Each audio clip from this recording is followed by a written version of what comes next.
Hi everyone, so today I'm going to go through and show you kind of how to navigate around Google Docs and just the different things that it allows you to do and share and the different formatting types. So when you sign into your email, you're going to be brought to here, and then you go here and you can go to Docs. When you first sign in, it's going to bring you to this page. If you don't have anything, it's going to be blank, obviously, but these are the different things that I've been shared or that I've shared with other people. They just save here with recent documents. So to make a new document, you just go down to the bottom right and you put Create New Document. So it's going to bring you to obviously a completely untitled document, completely blank. The formatting settings are going to be set to Arial 11 unless you have changed your formatting in the past. So you can just type in whatever you want. So I'll just type in an example.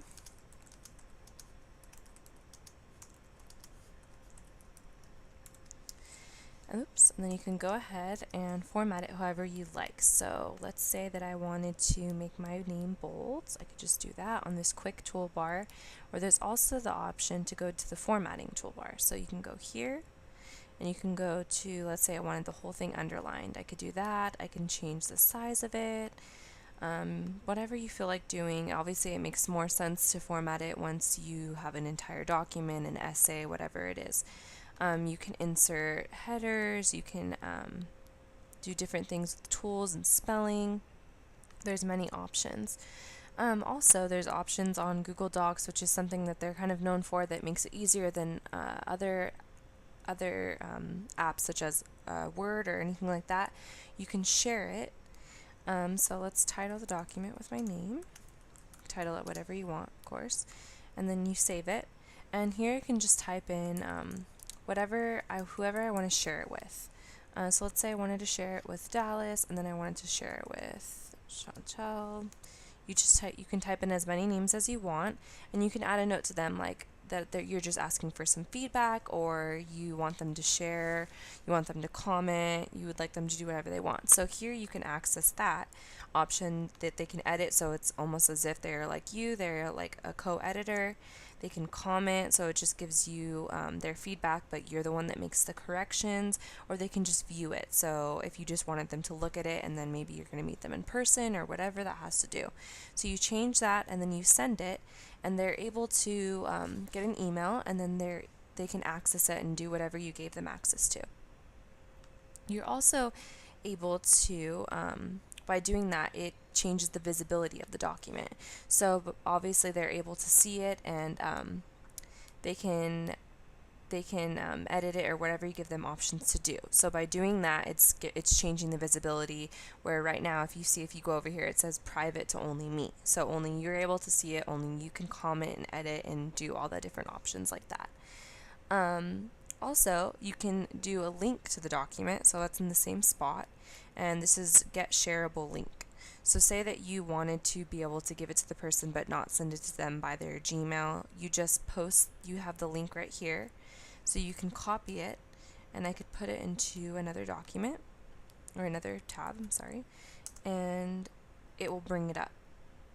So basically the same thing, and it gives my name right here to show that I'm the one that typed this, and if someone else were to come in and type it, it'll give their name as well, as long as they're signed in onto a Google account. Then there's also the option to publish and do a URL. So you go to File and you go to Publish to the Web. So by doing this, you have to know that it makes it completely visible to everyone. So when you say publish, it's going to ask you to make sure, because this is going to be public to everyone on the web, and it gives you this link.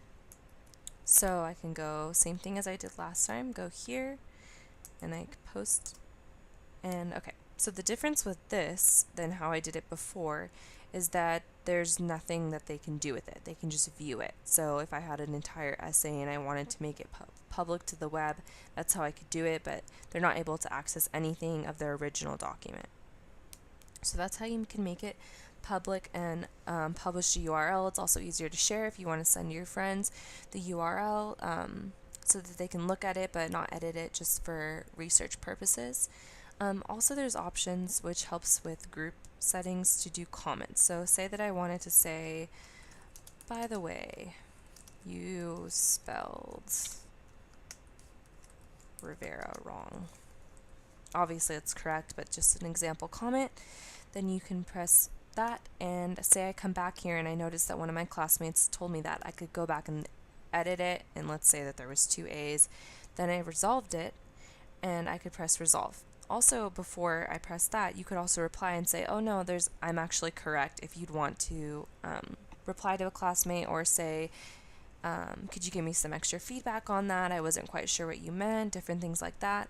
And they can keep commenting back, so it's kind of convenient. And you can press resolve, and the comment will go away, and the highlighting will go away, and your correction stays there.